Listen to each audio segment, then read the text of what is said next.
12 वाले का जन्मदिन आया, चारों तरफ रंग खुशियों का छाया, खुशियों का छाया, खुशियों का छाया।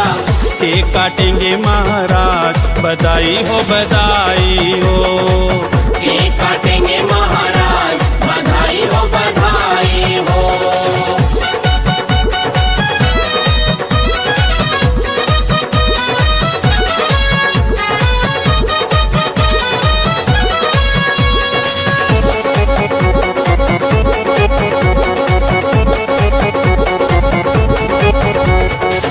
ऊंचे सिंहासन सतगुरु विराजे, रूप नूरानी सोना लागे, सतगुरु विराजे सोना लागे, सतगुरु विराजे सोना लागे। लिया है आज अवतार, बधाई हो बधाई हो। लिया है आज अवतार, बधाई हो बधाई हो।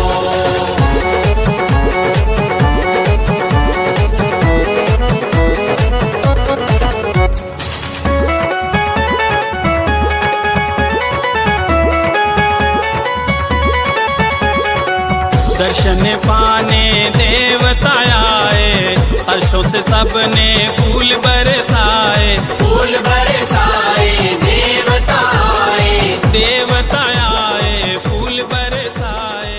हो रही जय। नजर भर वो देखें और मुस्कुरा दे, नजर भर वो देखें और मुस्कुरा दे। हम उनके लिए जिंदगानी लुटा दे, हम उनके लिए जिंदगानी लुटा दे। हर एक राह उनकी गुलों से सजा दे, हर एक राह उनकी फूलों से सजा दे। चलो जिंदगी को मोहब्बत बना दे, चलो जिंदगी को मोहब्बत बना दे। नजर भर वो देखें और मुस्कुरा, नजर भर वो देखें और मुस्कुरा दे।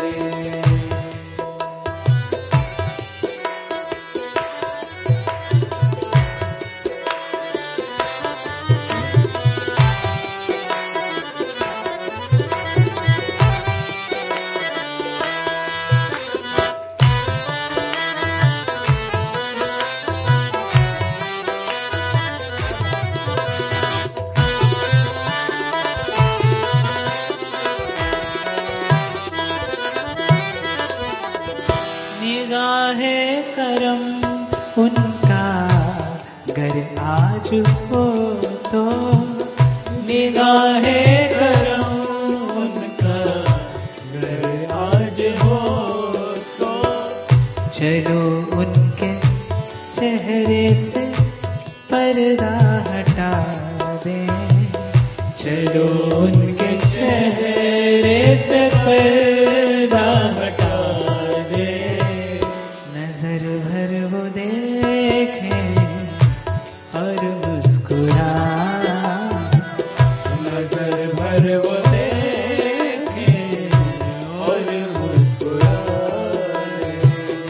हम उनके लिए जिंदगानी लुटा, हम उनके लिए जिंदगानी लुटा दे। हर एक राह उनकी गुलों से सजा, हर एक राह उनकी गुलों से सजा दे। चलो जिंदगी को मोहब्बत बना दे, चलो जिंदगी को मोहब्बत बना दे।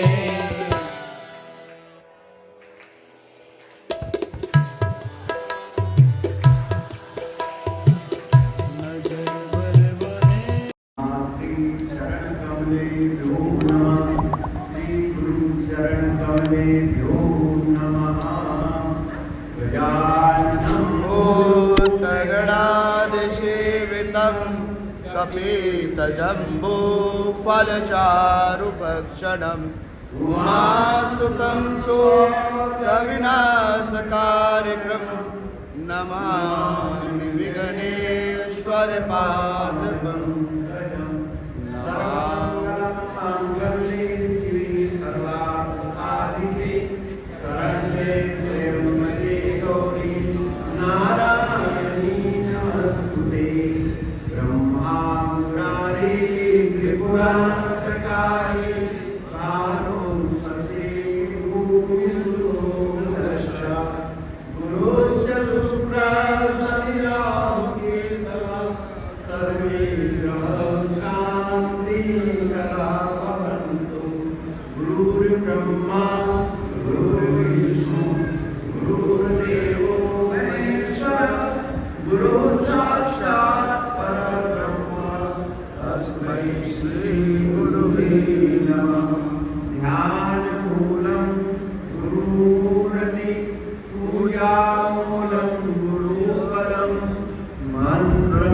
हनुमान जी का स्वरूप मानकर सुंदरकांड के ऊपर ये चावल अक्षता समर्पित करते हैं। हनुमान जी आपके सम्मुख विराजमान।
अब आप लोग श्री सुंदरकांड का पन्ना खोल लें और पाठ प्रारंभ।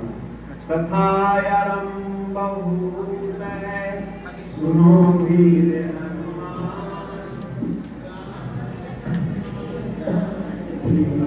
सदा करो भगवान सिहावना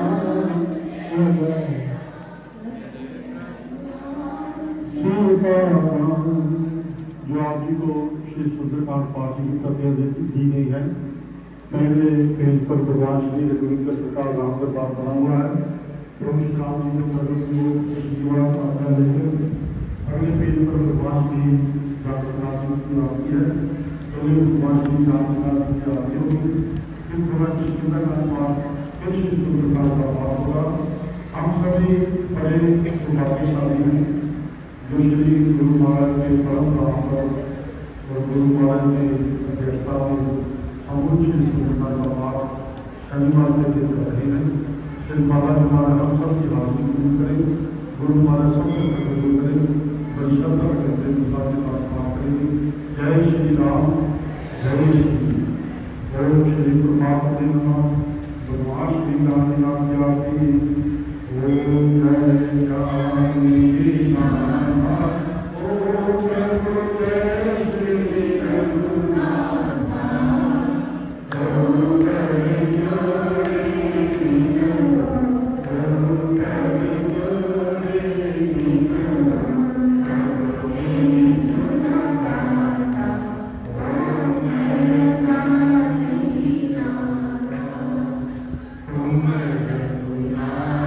हमारी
मीठी मीठी ताली चाहिए, जोर से बोलिए, बालाजी सत्य का प्रश्न मेरे तो आधार सीता राम चंद्र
ब्रह्मानंदं परम सुखदं केवलं ज्ञानमूर्तिं द्वन्द्वातीतं गगनसदृशं तत्त्वमस्यादिलक्ष्यम् एकं नित्यं विमलमचलं सर्वधी साक्षिभूतं भावातीतं त्रिगुणरहितं सद्गुरुं त्वं नमामि।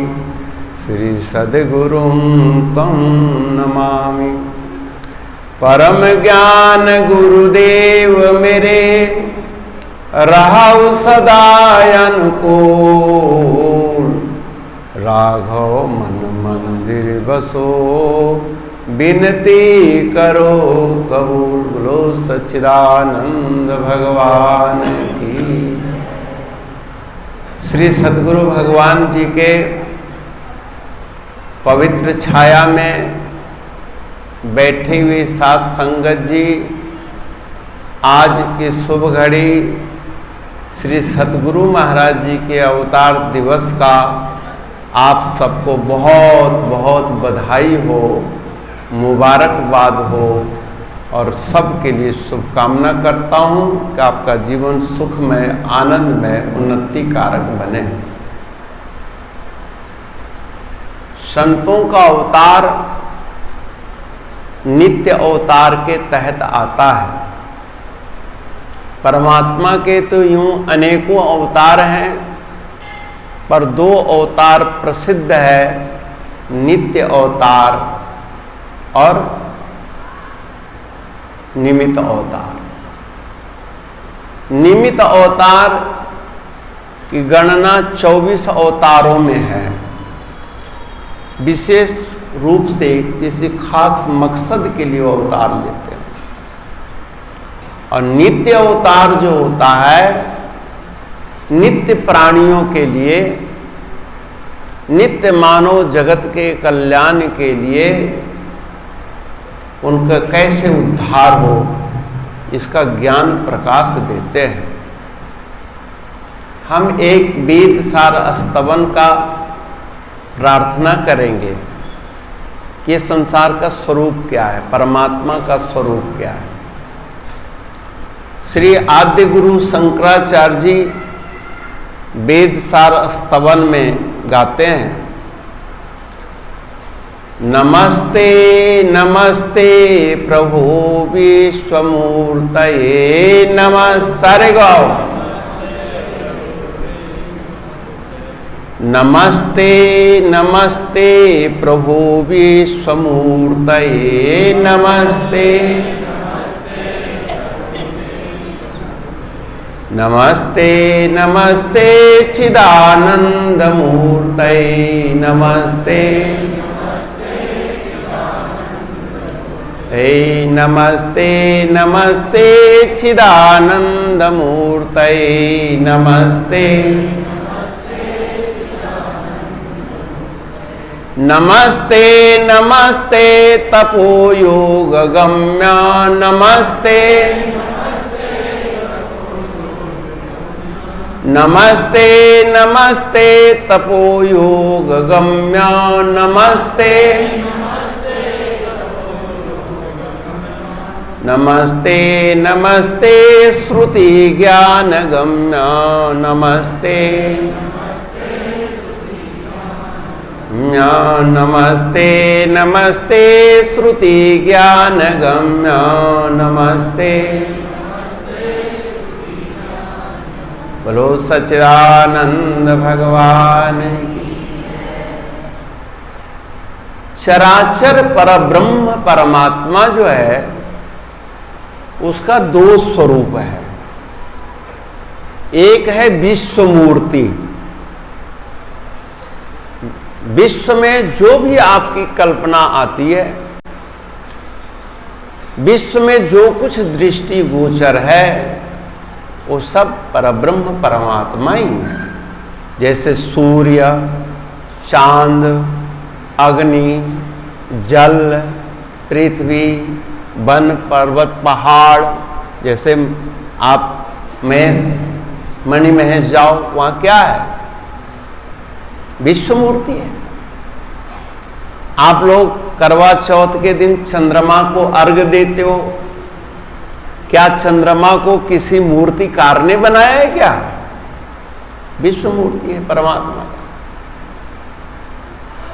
तो परमात्मा का जो विश्व मूर्ति है सभी प्राणियों के लिए मंगलमय है, आनंदमय है।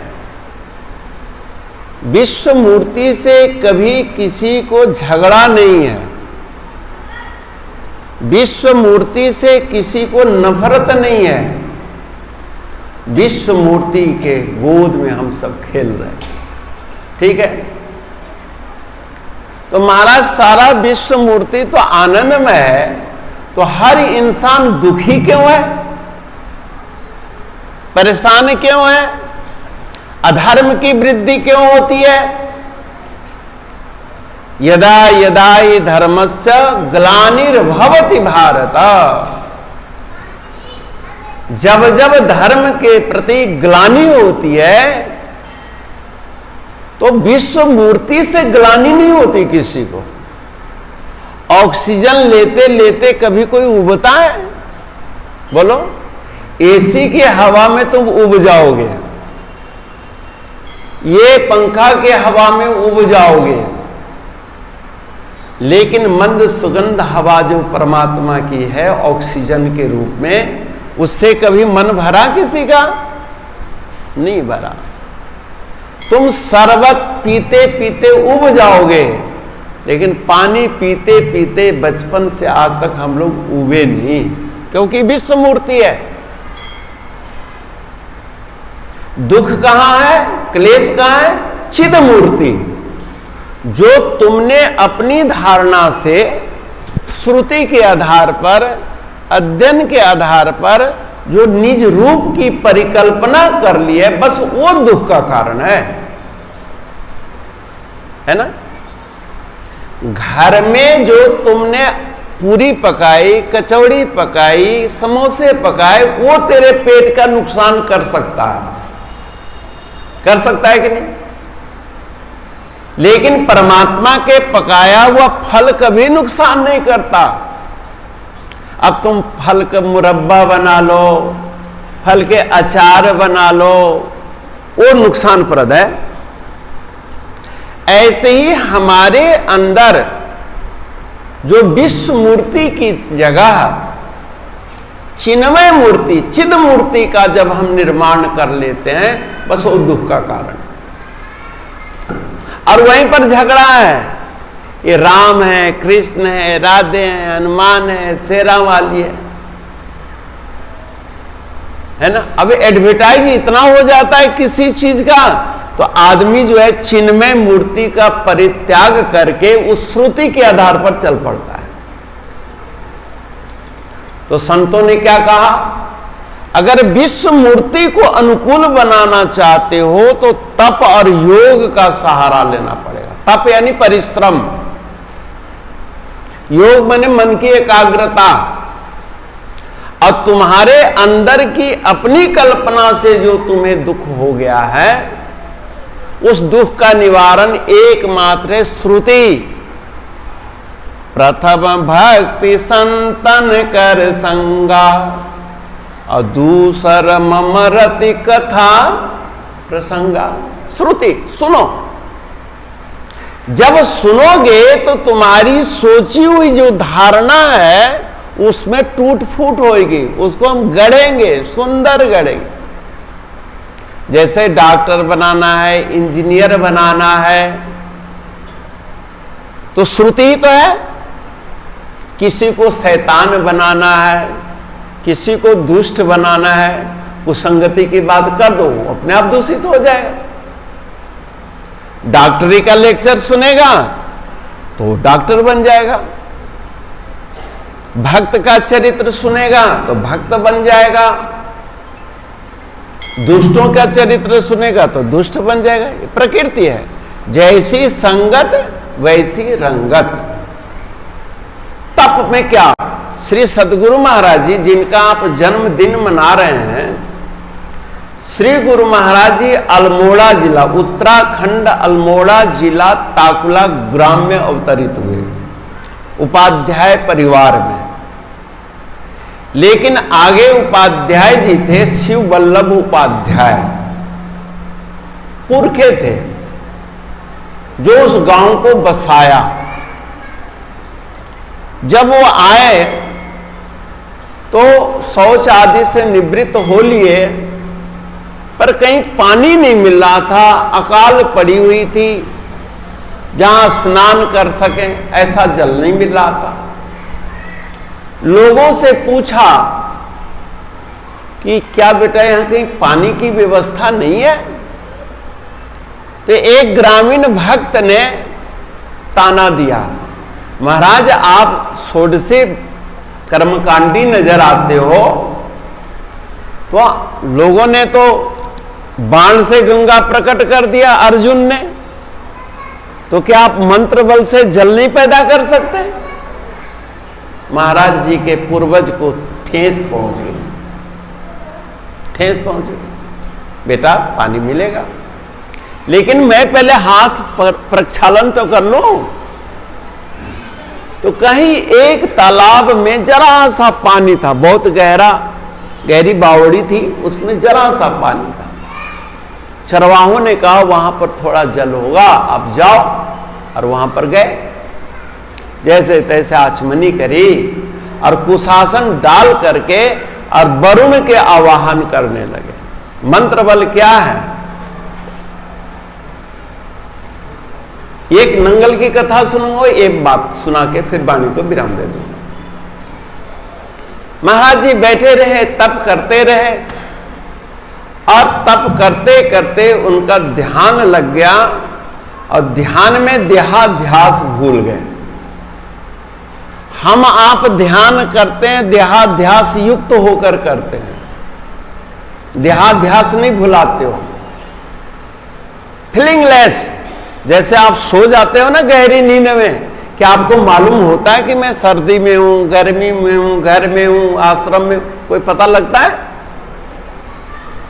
यही अवस्था ध्यान करते समय होना चाहिए। हम ध्यान कर रहे हैं, यह भी ज्ञान न हो। अगर यह ज्ञान बना हुआ है तो समझ जाओ कि आप ध्यान नहीं कर रहे हो। आप रात भर सोचो कि अब मैं सो रही हूं, अभी 11 बज गया, 11:15 बज गया, 11:30 बज गया। हर घंटे का टाइम की स्मृति नींद का लक्षण नहीं है।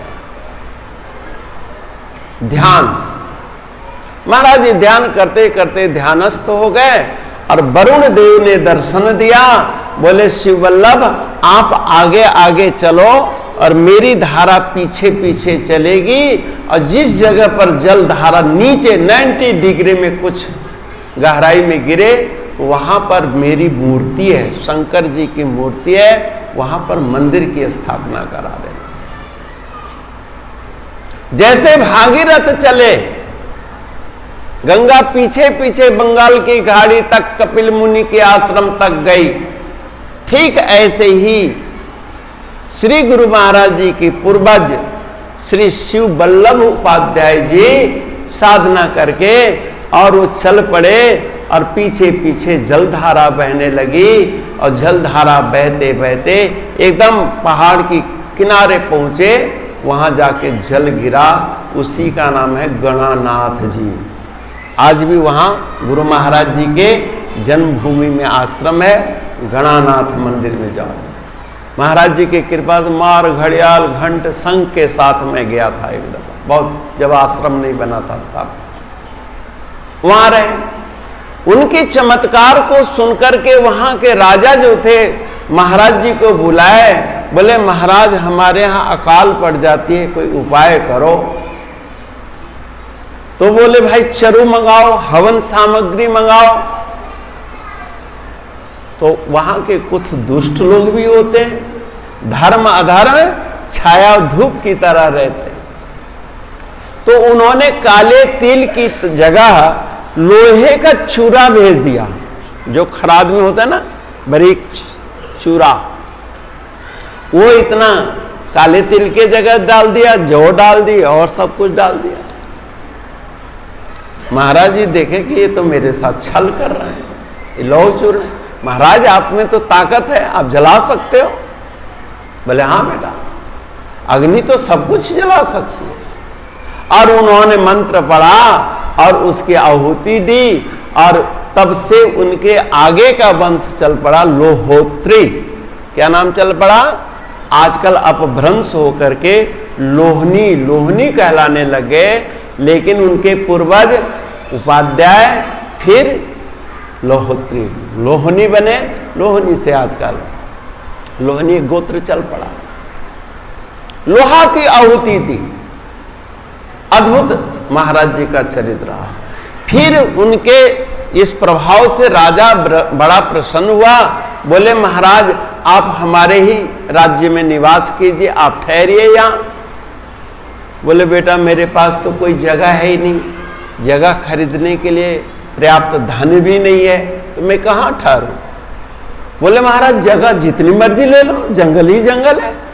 बोले नहीं मैं लोभी नहीं हूं। तो बोले क्या?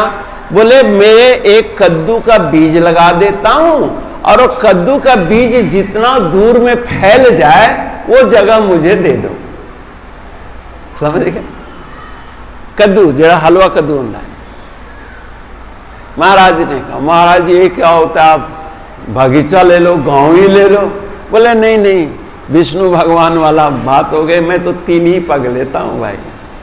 अब पग कितना बड़ा होगा इसका मानदंड है नहीं। वो कद्दू का बेल लगा दिया, मंत्र पढ़ा और कद्दू लगा दिया। अब कद्दू के कोपले फूटी, फैलते फैलते फैलते 7 गांव में फैल गई। बोल श्री गुरु महाराज की। वो कद्दू का बेल जो है एक इधर 7 शाखाएं निकली, और शाखाएं बढ़ती गई। आज यहाँ है, कल वहां है, परसों वहां है, बढ़ती चली गई। 7 गांव जब घेर गया तो राजा का दिल धड़कने लगा कहीं ये सारे राज्य में न फैल जाए कद्दू। फिर वो बेचारा किसी आदमी से कह करके उस पौधे को उल्टवा दिया, यानी जो आगे बढ़ रहा है थोड़ा दाएं बाएं मुड़ जाए, नहीं तो सीधे चले जा रहा है। तो उसका नाम हो गया सतराली। 7 पिंड में वो लतर फैल जाने के कारण उस जगह का क्या नाम बन गया? सतराली। और उस सतराली में एक ताकुला पिंड है जिसमें हमारे गुरु महाराज जी जन्म लिए, अवतार लिए। महाराज जी बचपन से बड़े सिद्धांत प्रिय थे, बड़े व्यवहार कुशल थे। मैं जब जन्मभूमि में गया महाराज जी के, तो जहां निवास जन्म भूमि है वहां एक बहुत बड़ा पत्थर है नीचे चौरस। मैं वहां जब गया तो लोगों ने वहां बताया, पीताम्बर जोशी वगैरह थे, उन्होंने कहा कि गुरु महाराज जी यहीं पर होली खेला करते थे और होली से पहले होलिका दहन होता है और होलिका दहन में सारे गांव वालों से 5-5 ओपले इकट्ठा करते थे और फिर उसका एक आवा बनाते थे, उसमें जलाते थे उसको। तो एक दफा उनके ताऊ जी ओपले नहीं लाए और मुखिया बने हुए थे ये नवजुवकों का, तो सब लोग तो लाए लेकिन ताऊ जी नहीं लाए। अब ताऊ जी को कौन टोके? बोले भाई नियम तो नियम है। उन्होंने ताऊ जी के पैर छू के कहा, ताऊ जी आप जाइए और 4 ओपले मंगा लो, नहीं तो आपको इस फंक्शन में नहीं बैठने देंगे। बोले यार मेरे ऊपर भी नियम? भाई नियम तो नियम है हमारा, आप ही के बनाए हम लोग नियुक्त हैं। और फिर वो भी बेचारे 7 उपले मंगाए, उपले डाले। इतना मतलब नियम के प्रति, साधना के प्रति बचपन से ही निष्ठ थे और बुजुर्गों ने उनको कहीं टोक टाक नहीं किया। उनकी साधना में हमेशा लोग सहयोगी बने और वही साधना का फल है कि श्री नंगली गुरु महाराज जी की सेवा में हर जगह पास करते करते करते इस विभूति रूप में आए। नंगली गुरु महाराज जी के ज्योति ज्योत समाने के बाद महाराज जी अपने शरीर को गलाने के लिए चले गए स्वर्गारोहण, जहां पर पांडवों ने शरीर गलाया था। श्री गुरु महाराज जी के मुखारविंद से सुना कि महाराज जी जब स्वर्गारोहण गए तो शरीर छूट ही नहीं रहा था, सामर्थ्य में कोई कमजोरी आई नहीं रही थी। महाराज जी ने सारे कपड़े खोल दिए, एक लंगोटी धारण करके और गुरु महाराज जी बर्फ में चलने लगे कि शायद बर्फ में शरीर गल जाएगा, जरूर शरीर छूट जाएगा। महाराज जी शरीर छोड़ने के लिए उतावले हो गए, क्योंकि जिस सतगुरु महाराज जी के लिए मैं फकीरी बाना पहना, आज वही गुरु महाराज जब शरीर में नहीं है तो इस संसार में मेरा क्या जीना है, मेरा किस काम का जीवन है। एकदम उदासीन हो गए। बर्फ में जाते जाते मन में आया कि ऐसे शरीर नहीं छूटेगा, तो क्यों ना मैं पहाड़ से नीचे छलांग लगा दूं ग्लेशियर में। और महाराज जी जब छलांग लगाने के लिए तैयार हुए तो इतने में श्री नंगली गुरु महाराज जी की ध्वनि आई और ऐसे कान पकड़ के 2 थप्पड़ मारा। और श्री नंगली सरकार ने कहा, परम मैं कहीं गया हूं? मैं हर वक्त तेरे अंग संग हूं। तेरे जिम्मे जो अध्यात्म प्रचार प्रसार की ड्यूटी है उसे कौन पूरे करेगा? तेरा बाप करेगा। चलो मेरा हुक्म है कि नीचे वापिस हो। 2 मिनट के लिए स्तंभित हो गए। महाराज जी यहां कहां से आ गए? महाराज जी तो कब के ब्रह्मलीन हो गए, लेकिन उनकी आवाज सुन रहा हूं। उन्होंने मेरे को कान पकड़ा, उन्होंने मेरे को थप्पड़ लगाई, स्वधर्म का ज्ञान कराया और मैं नीचे को आ गया। कथा तो बहुत लंबी हो जाती है, लेकिन एक लघु प्रोग्राम में कभी महाराज जी के जीवन चरित्र पर अगर आप सब गुरु भाई हों तो यहाँ पर 7 दिवसीय 5 दिवसीय कार्यक्रम हो तो किसी में बाल चरित्र का वर्णन आए, किसी में गृह त्याग का वर्णन आए, किसी में सेवा का वर्णन आए, किसी में प्रचार प्रसार का वर्णन आए, कहीं पर व्यवहारिक बोध का ज्ञान हो। अब हम लोगों तो आधे घंटे में सारा कुछ परोसना पड़ता है, जो कि न तो बोलने वालों को संतुष्टि मिलती है, न सुनने वालों को संतुष्टि है। इसलिए श्रुति ज्ञान गम्य, जब हम लोग सुनेंगे तो गुरु महाराज जी का तत्व क्या है ये जानेंगे। जब जानोगे तो बनने की इच्छा होगी। गुरु महाराज जी यही भरमारा आश्रम में विराजमान थे और 1970 में ये 6 कमरे बने फटाफट। इस इलाका में हलचल मच गई कि पता नहीं बाबे हैं कौन है, इतनी बड़ी कोठी बना दी, हम लोग नौकरी करके मर गए, मजदूरी करके मर गए, एक कमरा नहीं बना पाते हैं और इतने बड़ी कोठी बन गई, बाहर कैंटीन बन गई, जो बाथरूम था जर्नल, अब 2 कमरे आगे जहां अभी पेंटिंग हो रही है। जरूर कोई स्मगलर होंगे। संतों को पास कहां से पैसा आएगा? और संतों को तो पैसा वही है ना जो तुम लोग देते हो, और संतों का तो कोई बिजनेस व्यापार है नहीं। और यहां पर परंपरा थी 1 पैसा 2 पैसे से ज्यादा कोई देता नहीं था। 5 पैसा 10 पैसा उस समय चढ़त चढ़ती थी 1970 में। तो गुरु महाराज जी तक ये आवाज चली गई कि लोग मुझे स्मगलर कहते हैं। तो सर्दी का दिन था, मुझे अच्छी तरह से याद है, लोहे की अंगीठी सेक रहे थे गुरु महाराज जी, और 10-20 आसपास के लोग थे, गांव के लोग, कुछ लोगों का नाम मुझे याद है, तो बैठे थे। महाराज जी ने कहा, लोगों ने मुझे ठीक पहचाना, मैं स्मगलर हूं। अरे लोगों में और मेरे में क्या अंतर है? लोगों की सामर्थ्य होती है इतनी, महाराज जी उंगली से बता रहे थे, लोगों की शक्ति सामर्थ्य होती इतनी, लेकिन संसार में सो कहते इतना। अगर उनके 100 रुपए की हैसियत है तो लाख रुपए का वो प्रदर्शन कर देते हैं, जो मेंटेनेंस कर नहीं पाते हैं। और मैं हूं इतना, दिखाता हूं इतना, फिर भी लोग जलते रहते हैं, सोच रहे मैं क्या करूं। बोले जलते हैं तो जलने दो। गुरु महाराज जी ने कहा कि देखो, जन कल्याण के लिए यहां पर सबसे पहले खूह लगाया।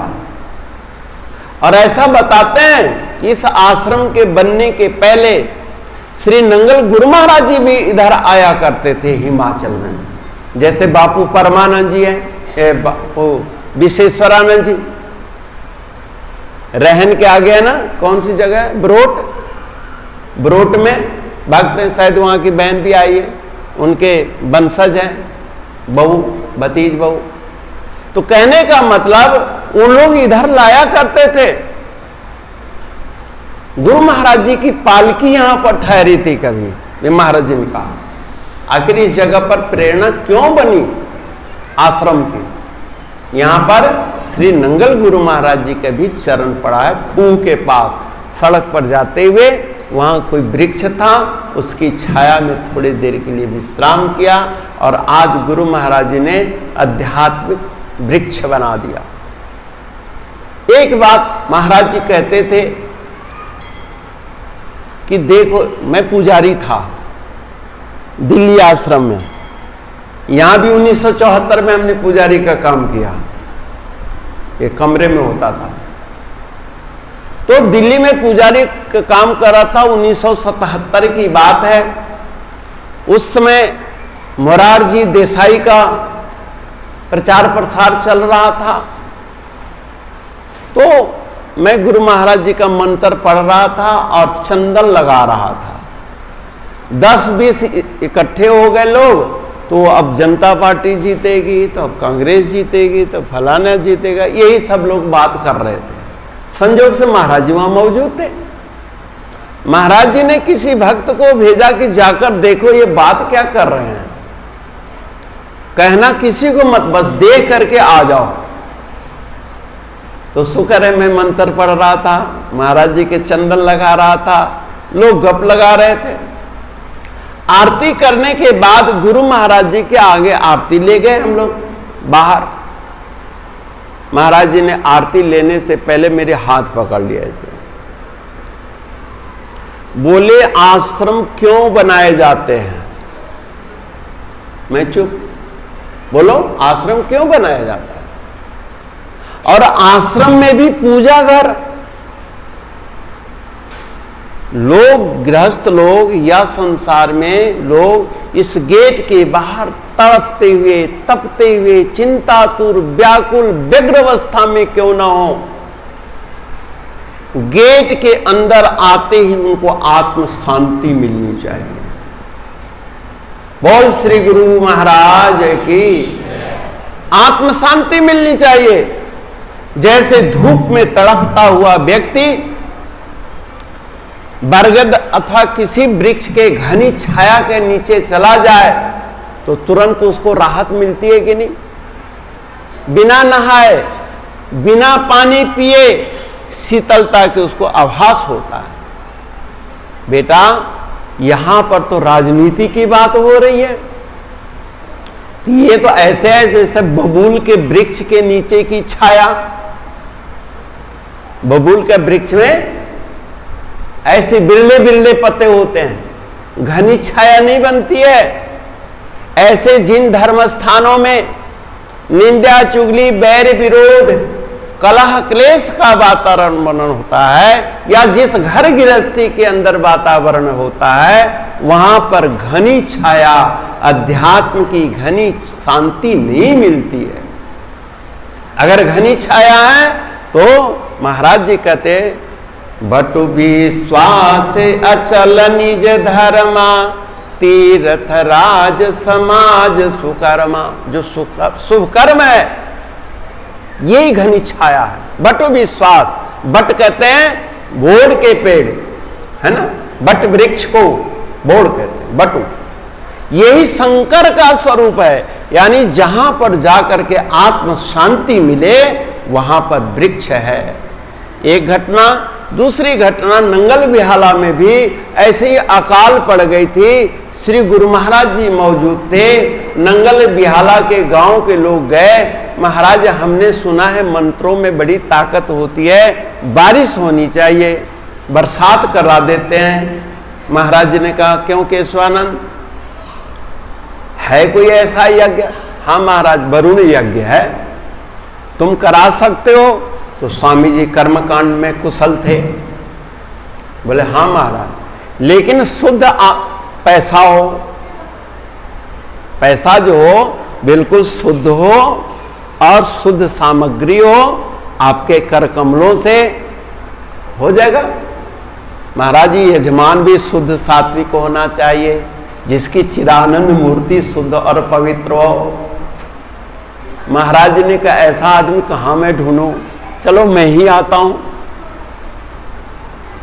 मन क्रम वचन से महाराज जी बिल्कुल निष्पाप थे, निर्विघ्न थे।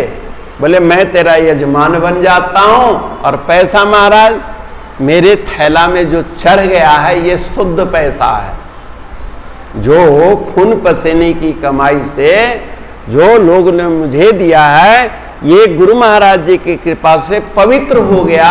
ऐसे ही जैसे जूठा बर्तन गंगा जी में मांज के अथवा पानी में मांज के धो दो तो पवित्र हो जाता है। तन पवित्र सेवा किए, धन पवित्र कर दान, मन पवित्र हरि नाम से होत त्रिविध कल्याण। महाराज जी ने अपने थैला से पैसा निकाला, स्वामी जी से कहा कि जाकर अपने मन पसंद सामान खरीद कर ले आओ, और खरीद कर लाया गया और मजमा लग गया इलाके का। देखते हैं कि कैसे बरसात होती है। स्वामी जी मुझे बता रहे थे, गुरु महाराज जी हवन करा रहे थे, मैं मंत्र पढ़ रहा था, और इस तरह से कार्यक्रम होता होता चारों तरफ कड़क धूप थी, कहीं कोई बादल नहीं, महीनों दिन से बादल का कोई नामो निशान नहीं था। केशवानंद बारिश तो हुई नहीं। बोले महाराज जी अभी तो बीज बीज रहे हैं, थोड़ा सा उगने तो दीजिए उसको। बोले अच्छा। इतने में पूर्णाहुति होती है। पूर्णाहुति डालते ही कहीं एक धुनी की तरह, जैसे रुई का फाहा होता है ना, आकाश में आपने देखा छोटा सा ऐसा रुई का फाहा जैसा कोई आया बादल,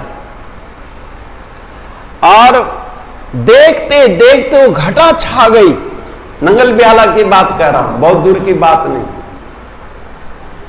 और इतनी घनघोर घटा छा गई, बूंदा बांदी शुरू हो गई, पूजा का सामान उठाते उठाते मूसलाधार बारिश हुई।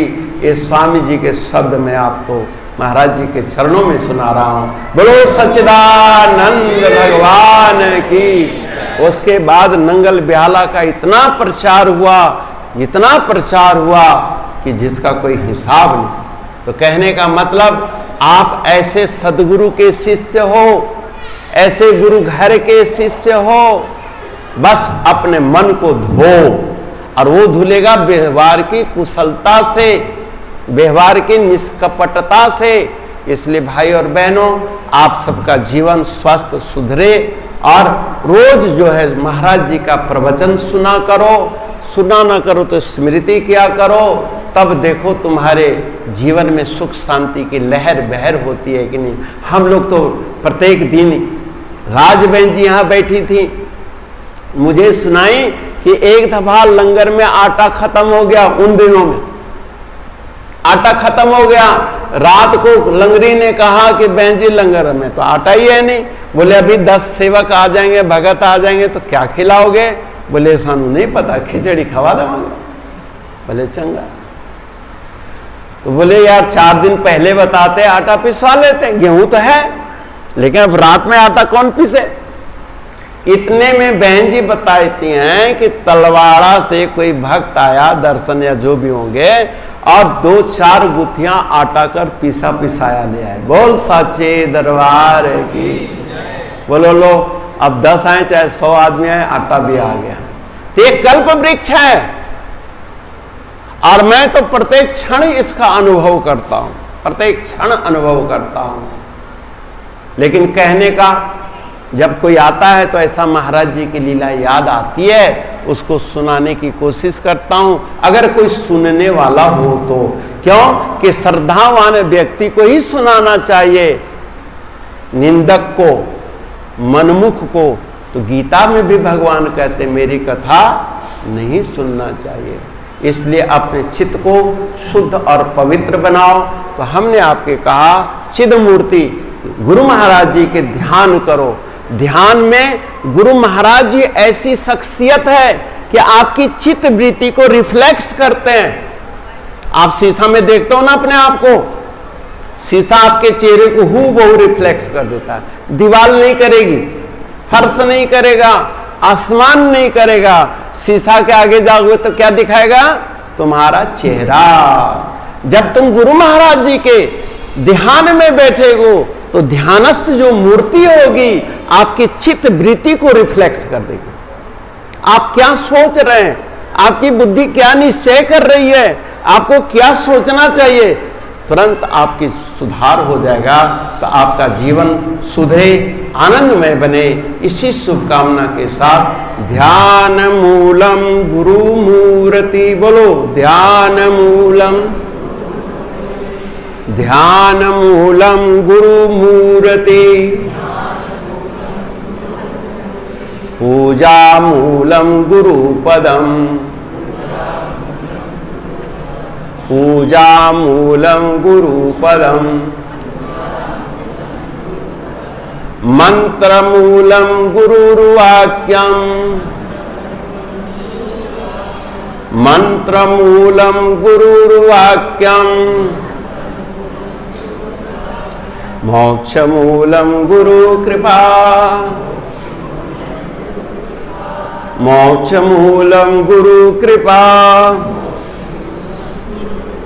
झोली फैलाओ, हाथ ऐसे करके मांगो, भक्ति दान मोहि दीजिए, भक्ति दान मोहि दीजिए, गुरुदेवन के दे, गुरुदेव देवन के देव, और कछु ना चाहिए, और कछु ना चाहिए।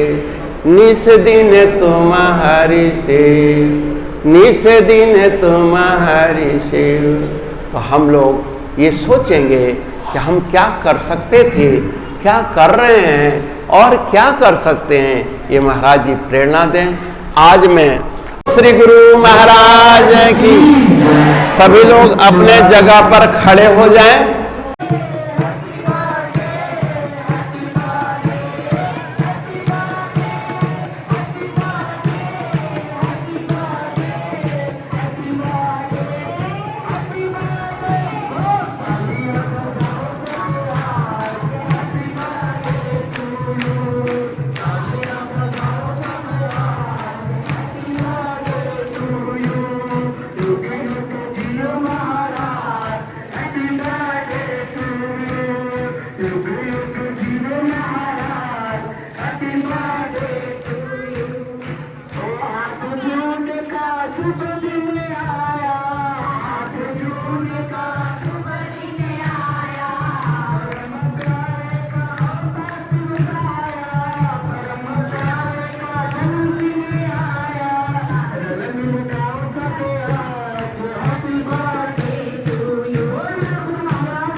आओ जाओ अब जाओ क्या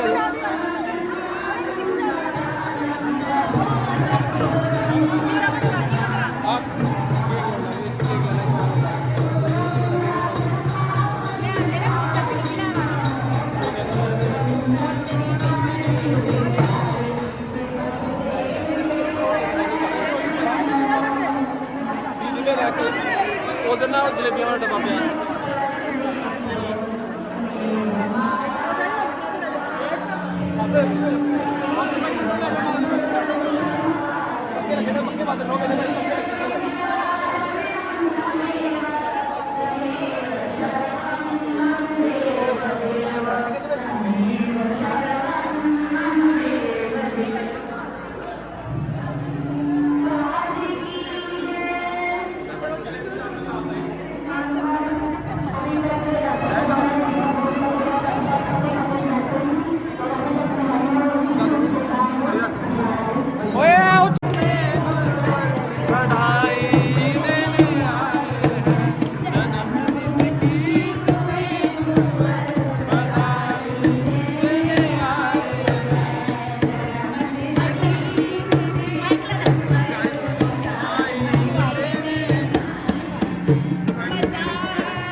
तेरा